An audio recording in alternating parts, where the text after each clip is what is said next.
I am so grateful to Nando V Movies for coming up with One Villainous Scene and giving me a reason to talk to you about the straight up most famous, most popular villain ever written. No, no, not him. Are you kidding me? Not even close. Not even him. I'm talking about Richard III. This is all Strut, no Fret, and the villain I'll be talking about is Shakespeare's Richard III, and my one villainous scene is Scene 6 of Act 5 of Part 3 of Henry VI. No, really, it is. Every time you've seen a villain turn to the camera and monologue about what they're going to do and their grand scheme and how they're going to outwit everybody else, they are modeling themselves on this guy. Of course, there was a real person, King Richard III, but he probably didn't have a lot to do with this magnificent bastard archetypal villain, hero, anti-hero that we are left with because of Shakespeare, because Shakespeare lived under Elizabeth I, and Henry VII, who was the guy who kicked Richard III off his throne, was her grandfather, and Shakespeare was not an idiot. So Shakespeare had to make Richard a villain, but he didn't just make him any villain. He made him the prince of villains. There's a lot more to Richard than My Kingdom for a Horse. Movies do not have the guts to make an out-and-out villain the protagonist the way Shakespeare did.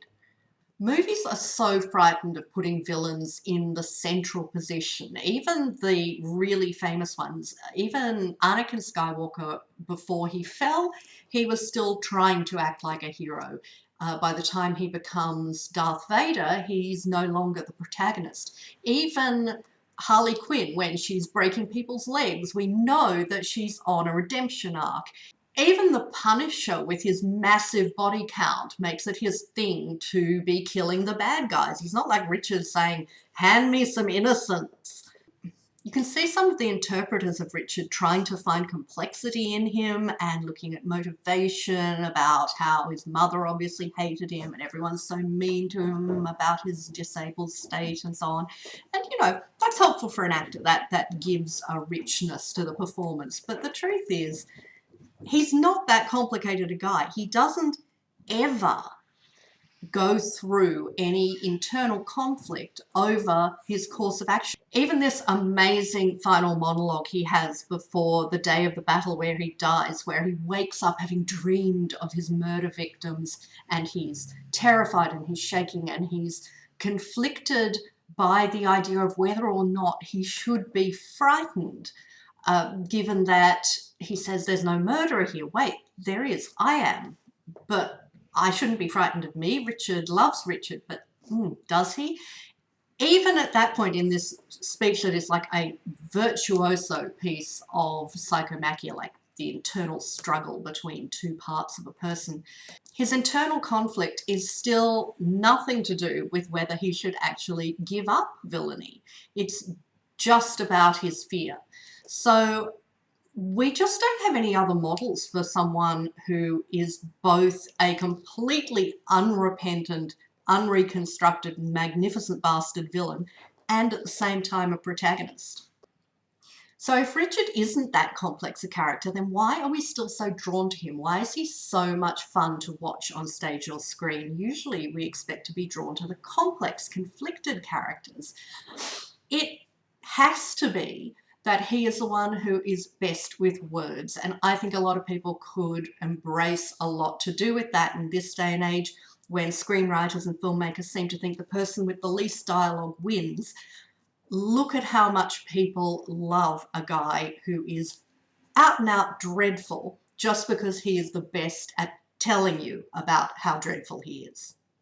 Shakespeare famously wrote a whole play centering Richard III, and it is a part that all actors just long to get their teeth into. There are so many famous people that you would be aware of who have played that role. I'm talking Alec Guinness, I'm talking Christopher Plummer, talking Ralph Fiennes. I am talking about most members of the Hobbit cast. Let me think. We've got Ian McKellen, Ian Holm, Benedict Cumberbatch, Martin Freeman. So we've got like old Bilbo, young Bilbo, Gandalf and Smaug have all played Richard III on stage. Pamela Ray, Peter Dinklage, Denzel Washington, Kenneth Branagh, Laurence Olivier. Al Pacino made a whole movie just to talk about himself in the role. Tony Sher wrote a whole book just to talk about himself in the role. John Bell put himself on the cover of his autobiography in the role. People love to be this guy. There's a very cool manga edition available with artwork by Patrick Warren. There have been times in history when fans of rival Richard III's have got into full-on brawls over who was the better actor. So we've got this huge play, Richard III, and Richard speaks a quarter of the lines in that play, so he's really, really pivotal to it. But that was only one of Shakespeare's history plays. It was really fashionable to write history for a little while early in his career. And so there's a whole string of history plays based around the conflict, the civil war between the houses of York and Lancaster, which was called the Wars of the Roses. Now, Richard was the last king to come from the House of York.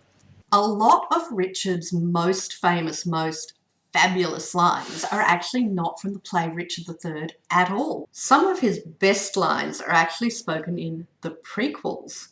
They're from the last play in the series of 3 plays about Henry VI. I can smile and murder whilst I smile. That's from Henry VI. So my one villainous scene is not from the play Richard III. It's from the third part of Henry VI. And I'm going to use the help of the Hollow Crown to let me talk about it all as one scene when it's really a mashup of 2 different scenes. The Hollow Crown is a BBC 2 adaptation condensing Shakespeare's 8 core history plays into 7 episodes, roughly 14 hours, stuffed full of so many wonderful actors, but of course also leaving a lot out. You'll find Richard III in the second series, played by Benedict Cumberbatch. This isn't a magnificent scene because of the complex psychology or what it reveals about the hero or the dynamics between characters. It's just pure verbal fireworks. Richard has 2 extraordinary, lengthy, virtuosic soliloquies in Henry VI. One just after he's seen his brother, his eldest brother, who's now king, decide to get married, and that's a problem for him because that means there's going to be heirs and more people in between him and the crown. And he gives this incredibly famous speech about how he intends to kill his way through his family in order to reach the crown.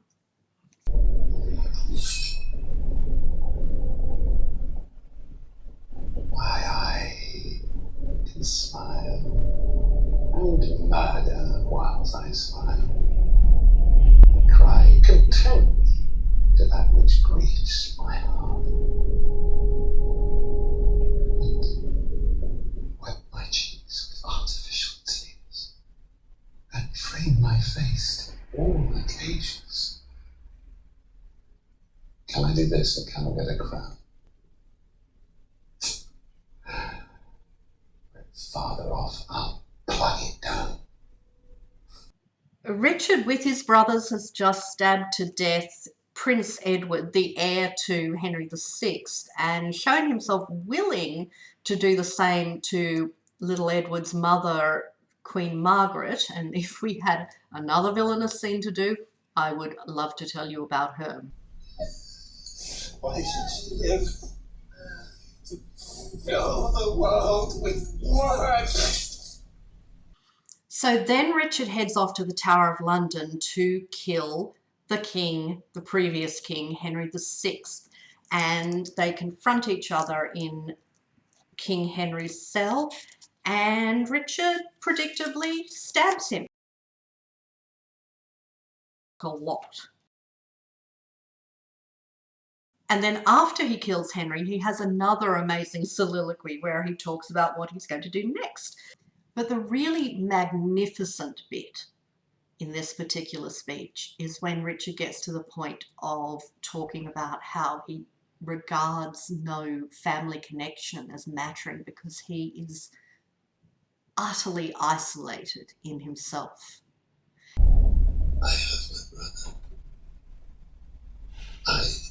like no brother. And this word, love, which Gravians call divine, be resident in men like one another and not in me. I am myself alone.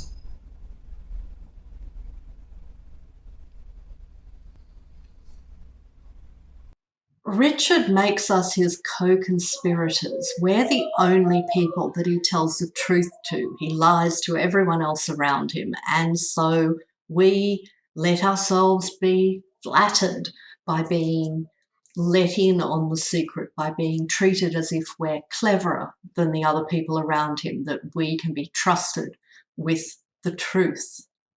We may not want him to win, but we want to follow him along his journey because he has made us his sidekicks. So that is my one villainous scene, the most absolute villain ever to grace the stage or the screen, talking about how he sets himself utterly apart from the rest of humanity. Richard is the model for the absolute villain, and this scene is the blueprint for how he becomes that.